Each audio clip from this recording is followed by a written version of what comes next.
Yakin masih mau child free?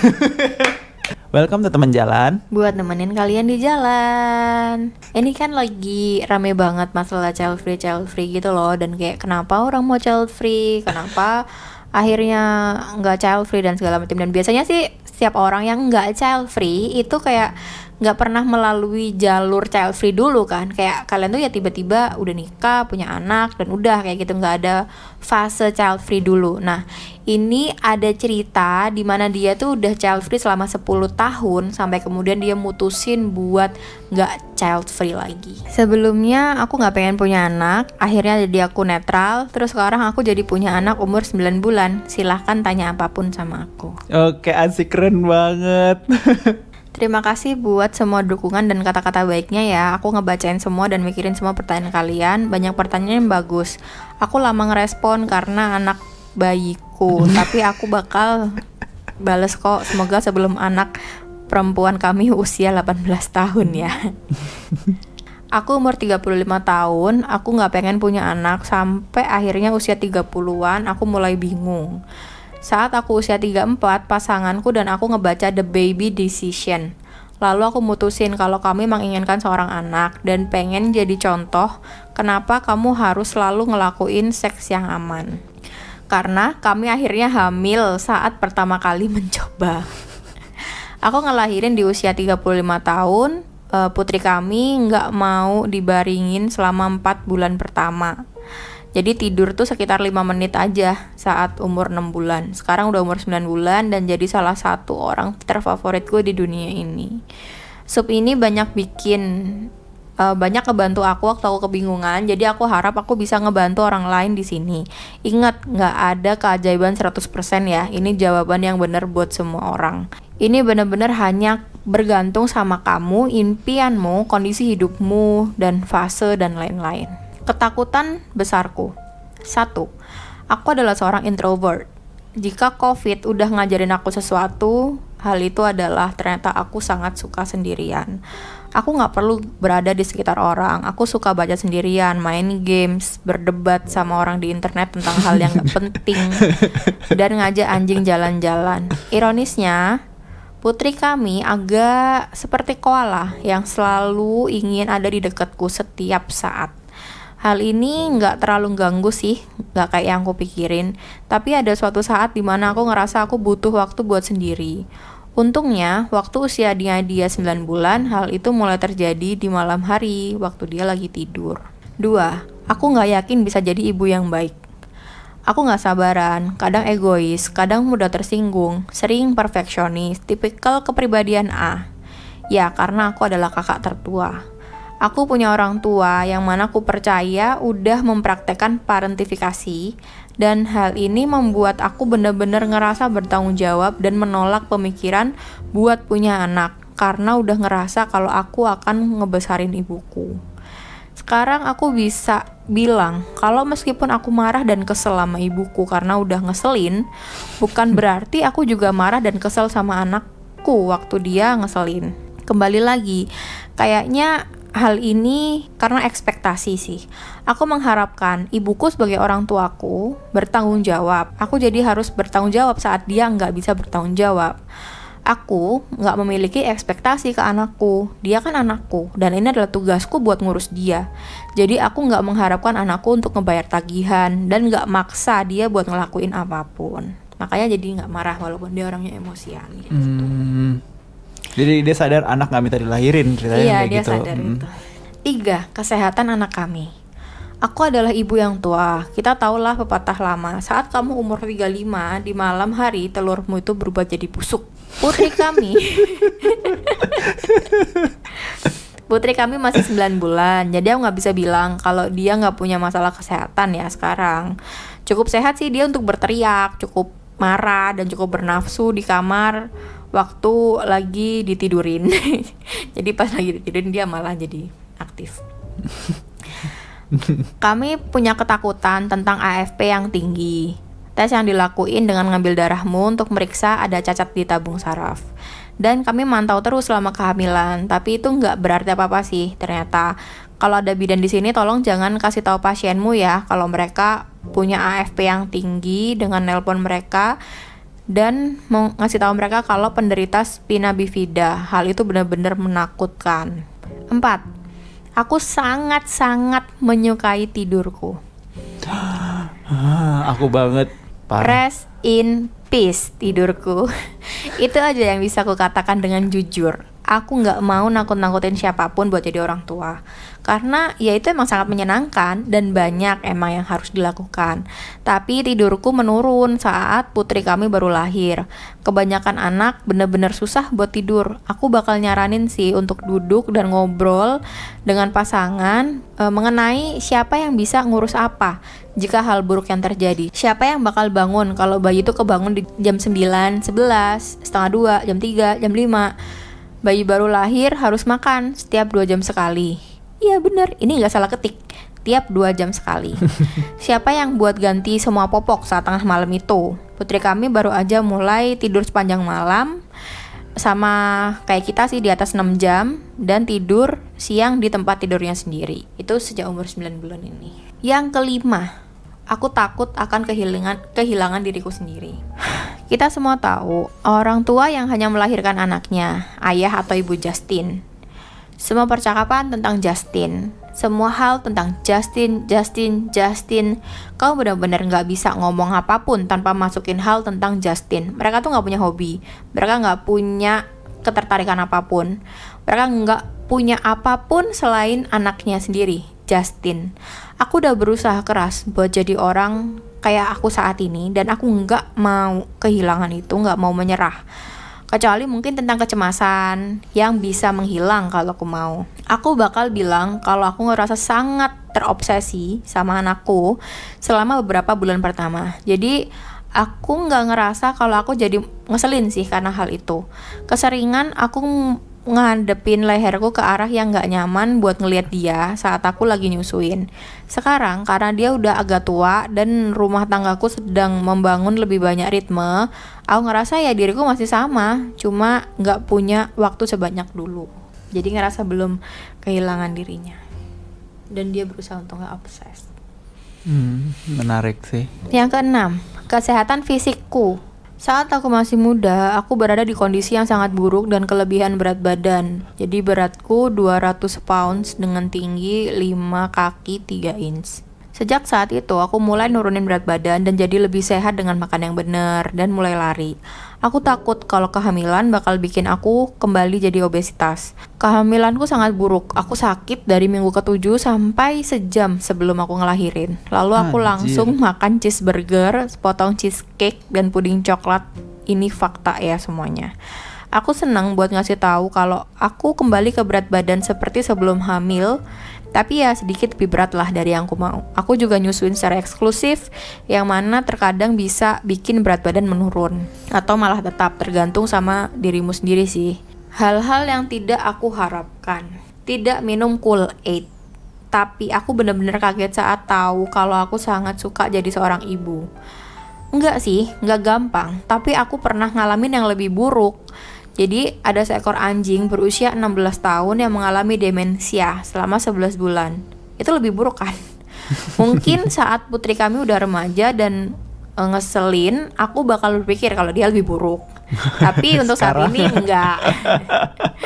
Menurutku ini tentang harapan yang realistis. Jangan punya anak untuk menopang hubungan burukmu. Jangan punya anak dengan harapan untuk menjalankan kehidupan yang kamu harap kamu jalankan dulunya. Intinya jangan punya anak karena kamu kesepian atau bosen atau pengen punya seseorang yang akan mencintai kamu.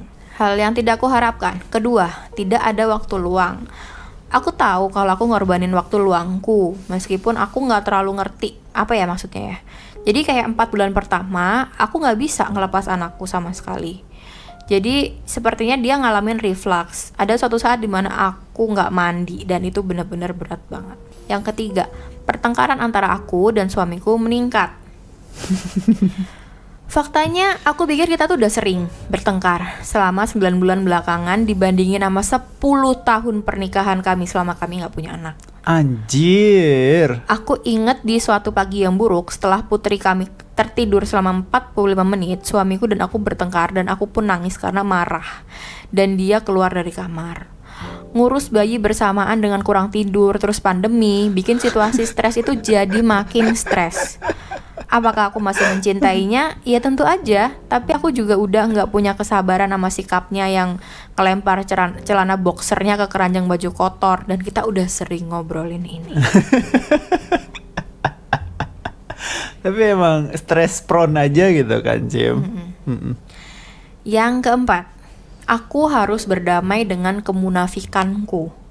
Sebelum jadi orang tua, aku selalu bersumpah kalau aku nggak akan pernah tidur sama anakku. Ini lebih berbahaya daripada naruh bayi tidur di tempat tidurnya sendirian. Apa yang para ahli lupa sebutkan adalah ada banyak bayi yang nggak mau tidur kayak gini dan akan berteriak saat kamu berusaha naruh mereka di tempat tidur sendirian. Menjelaskan kenapa hal ini penting itu tidak membantu sama sekali. Aku udah nyoba. Dan kalau bayi nggak tidur, yang lain juga nggak bakal tidur. Jadi pernah suatu malam suamiku dan aku harus tidur bareng. Selalu menggunakan posisi tidur yang aman ya, nggak pakai selimut, bantal dan lain-lain. Aku pun punya masalah yang sama kereta bayi juga kayak gitu. Oh, dia nggak mau pakai stroller. Terus sekarang dia pakai stroller kayak gitu ya. Apa yang membantuku? Chapter ketiga. Gila, keren banget sih, seru. Keren ya, jadi seru. kita benar-benar kayak ngelihat dari logis, dari sisi logis. Sisi logis. Dan dia nggak sugar coating kayak Iya, gitu. benar, itu sih yang bagus sih. Dan orang-orang itu, ya lanjut dulu, nanti kita komentar Iya. belakangan. Oke. Apa yang membantuku? 1. Seorang suami yang luar biasa, yang memperlihatkan ke aku kalau hubungan yang sehat itu adalah dua orang yang saling mendukung dan peduli satu sama lain. Daripada ngerasa kalau aku yang terus menerus ngurusin seseorang dan nyalain aku buat hal-hal kayak orang tuaku kan juga pendendam dan nyoba bilang kalau ini tuh salahku kalau sampai rumahku tuh berantakan. Anjir. Tapi untungnya aku punya pasangan yang juga ngerasain beban yang sama kayak aku. Menurutku ini mungkin alasan terbesar makanya aku masih bisa kayak sekarang. Masih belum Masih gila. normal gitu. Pasanganku nggak pernah ngebebanin aku buat ngurus anak. Dia nggak pernah ngelakuin atau bilang sesuatu yang bikin aku ngerasa buruk cuma gara-gara aku nggak mau ngelakuin itu. Dia selalu sangat kayak, aku bisa bahagia dengan anak-anak, atau aku juga bisa kok bahagia walaupun kita berdua doang. Aku cuma pengen bareng sama kamu. Dia tuh kayak gitu. Jadi menurutku hubungan yang sehat dengan komunikasi yang kuat benar-benar menunjukkan ke aku bahwa nggak ada satupun jawaban ajaib yang benar-benar ada jawaban yang cocok buat kamu. Semoga kamu nggak datang ke sini dengan berpikir aku bakal ngasih jawaban pasti ya, kayak lakukan ini ya, lakukan itu biar bahagia. Kalau kamu punya hal semacam itu ya aku akan ngejualnya sih, dan aku bisa beli pulau kali. Kedua, membaca buku The Baby Decision dari Merle Bombardier dan ngelakuin latihannya. Ya kedengarannya konyol sih. Dikasih tahu kalau nggak apa-apa kalau kamu nggak mau punya anak. Aku pikir kebenarannya adalah bahwa orang yang nggak pengen anak itu mereka nggak selalu egois. Justru jauh lebih buruk kalau kamu punya anak yang kamu tidak inginkan. Anjir. Stigma sosial memudar, dan memang benar ada juga orang-orang egois yang nggak pengen punya anak. Hal ini juga adil buat bilang kalau ada juga kok orang tua yang egois. Orang yang egois bisa punya 20 anak atau nggak punya anak sama sekali. Anjir. Mereka nggak ngikutin suatu pola yang berbeda gitu. Jadi hal itu bikin mereka lebih mudah buat dikenali dan dihindari ya seandainya ada polanya. Tapi kan enggak. Keren. Hebat banget ya. Pinter ya. Tulisannya rapi, bagus, suka aku dengernya juga. 3. Menyadari kalau aku cuma bisa punya 1 anak, bukan 2 sampai 10. Dengan begitu, orang tua harus selalu melebihi jumlah anak. Jadi kalau suatu saat orang tua lelah atau sakit, yang lainnya bisa bantu. Aku tuh sangat introvert. Ya, sorry ya, aku harus ngomong ini karena virus corona tuh nggak terlalu ngerubah kebiasaanku selain dari pasanganku yang ada di rumah. Aku emang orang yang selalu ada di rumah setiap saat. Dan aku khawatir kalau mungkin aku bisa jadi gila kalau aku punya anak yang ada di dekatku 24 jam 7 hari seminggu. Sejak nulis ini aku berubah jadi seseorang yang munafik dan sangat mikirin buat punya anak kedua. Mungkin karena hormon atau udah mulai gila, jujur aku nggak tahu. Gokil. Tapi banyak kalau kejadian orang yang anaknya tuh udah masuk ke usia mau jalan gitu. Iya. Muncul lagi hormon pengen punya anaknya itu. Emang kan Ya pasti manusia desain kalau nggak ada hormon kayak gitu ya nggak punah bakal, kita. bakal punah. Yang keempat, waktu bakal ngebantu sih. Maksudnya aku nggak sama lagi sama aku yang umur 20 tahun. Jadi aku udah nggak gitu cemas, putus asa, terus bukan yang nggak sabaran. Ya aku sadar hal ini sulit banget buat dipercaya dari apa yang udah kamu baca ya. Jadi pengalaman hidup sudah mengubah aku. Jadi hal ini juga bakal ngubah kamu sih. Aku udah nikah selama beberapa tahun sekarang dan aku udah punya waktu buat ngejar hal-hal yang pengen aku kejar. Aku udah kerja di rumah, mengasah hobi, pergi liburan ke tempat yang pengen aku datengin. Tentu aja belum selesai, tapi punya waktu hanya untuk diriku sendiri dan pasanganku untuk ngelakuin hal yang kami berdua pengenin. Itu udah menurunkan rasa tapi aku belum A, belum B, belum C kayak gitu. Jadi maksudnya dia benar. menunda dulu kan waktu itu 10 tahunan itu untuk menikmati hidupnya dulu. Jadi kayak udah puas lah sama itu semua. Tapi perasaan aku belum A, belum B, belum C itu emang menggebu-gebu banget waktu masih muda gak sih? Iya benar. Waktu udah tua kan udah ada pengalaman udah lebih banyak. Udah kerasa kayak nggak begitu butuh kayak Iya. gitu. Yang kelima, dan kedengarannya agak konyol ya. Aku tahu kalian mungkin di sini ada yang bakal ngomong kalau anak tuh nggak sama kayak hewan peliharaan, dan aku sangat setuju. Kami punya seekor anjing yang dia tuh mengalami demensia dan harus diurus 24 jam, 7 hari seminggu. Kami pun nyerah akhirnya pada tahun 2019 untuk perawatan rumah sakit buat anjing kami. Dan di saat aku nggak nyesel, aku bisa ngomong kalau hal itu nyadarin aku kalau aku bisa dibangunin karena sesuatu setiap 2 jam, bersihin diarinya dia, dan masih cinta sama dia di pagi hari. Anjing kami meninggal akhirnya pada bulan Desember dan aku masih kangen banget sama dia setiap hari, dan aku mengakuin kalau dia berada di masa sulitnya. Dia ngajarin aku kesabaran, kasih sayang, dan cinta yang sejujurnya aku nggak tahu kalau aku tuh punya gitu. Sejak awal postingan ini kan cukup panjang buat dijadiin sebuah artikel. Aku juga bilang sampai jumpa untuk anjing pertamaku. Kedua anjing ini beserta saudaranya yang masih bersama kami udah ngajarin hal banyak ke aku, yaitu kesabaran, kasih sayang, empati, tanggung jawab, dan cinta yang dapat bertahan dalam melewati hal sulit. Aku sangat yakin aku adalah orang tua yang lebih baik karena anjing-anjingku itu. Ada yang bilang sih emang harus level up ya. Pertama tanaman, terus hewan, terus baru pasangan, habis itu baru anak. Tapi dengan dia ngomongin kalau dia ngerawat anjing, terus dia ngerasa mungkin dia capable buat ngerawat anak kayak gitu kan. Maksudnya dia tuh gitu, tapi dia tahu, tahu. Enggak, beda kok kayak gitu kan. Tapi kayak harus jelasin dulu gitu loh di depan. Iya, beda kayak Kayak gitu. scene-nya The Office yang Oscar ngomongin melihara anjing tuh sama beratnya mau punya anak. Goblek. Kata-kata penutup. Nih, chapter terakhir. Aku sendiri punya banyak ketakutan dengan kehamilan dan melahirkan. Kehamilanku tuh berat banget. Pekerjaanku sih biasa-biasa aja ya. Nah, tapi aku tuh diinduksi dan aku akhirnya dikasih epidural. Kami sebenarnya udah ngibur diri dengan pemikiran tentang anak kedua. Masa-masa bayi baru lahir berlalu dengan cepat. Tapi enggak sih, saat kamu ngalamin sendiri terus nyeret kamu kayak kura-kura dalam jalanan yang menanjak gitu. Aku masih keingat bahwa putri kami yang berusia 2 hari ke rumah sakit dan duduk di bangku kesayangan dengan dia di tanganku, dan ngeliat ke sekitar aku mikir rumah kita nggak akan sama lagi sekarang. Masalahnya adalah rasa sakit akan memudar seiring berjalannya dengan waktu. Misalnya rasa sakit saat melahirkan, kurang tidur, dan kehilangan. Apakah aku merindukan kehidupan lamaku? Ya kadang-kadang, biasanya waktu aku lelah dan anakku teriak-teriak gitu dan gak mau ditaruh. Kehidupan lamaku yang teratur, tenang, bersih, Sedangkan Anjir. kehidupanku sekarang kacau dan berantakan. Ya, tapi dalam hal yang baik sih. Lagi-lagi ini semua tentang ekspektasi. Aku harus ngerelain rumah yang bersih dan berkilau, makanan rumah yang sehat setiap malam. Dibanding ngerjain pekerjaan rumah sendiri, aku harus nyuruh orang buat ngecat rumah. Tapi ada banyak kebahagiaan dengan ngelihat bayimu tuh mendesah, berguling, menatap kamu, tersenyum, mengambil langkah besar waktu dia belajar jalan.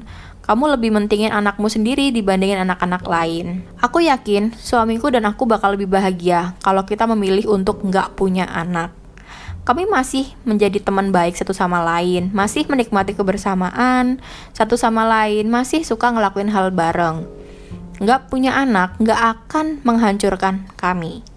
Tapi karena sekarang kami punya seorang anak, kami nggak bisa ngebayangin hidup tanpa anak kita. Bagus banget. Aku nganggep dia tuh sebagai petualangan terbaru kami, dan hal itu jadi lebih menyenangkan dan berhasil. Bagus. Dah. Standing ovation, ini kayaknya the best artikel ever gak sih? Keren banget. Mungkin emang kerjaan dia juga penulis mungkin ya. Bagus banget. Oke.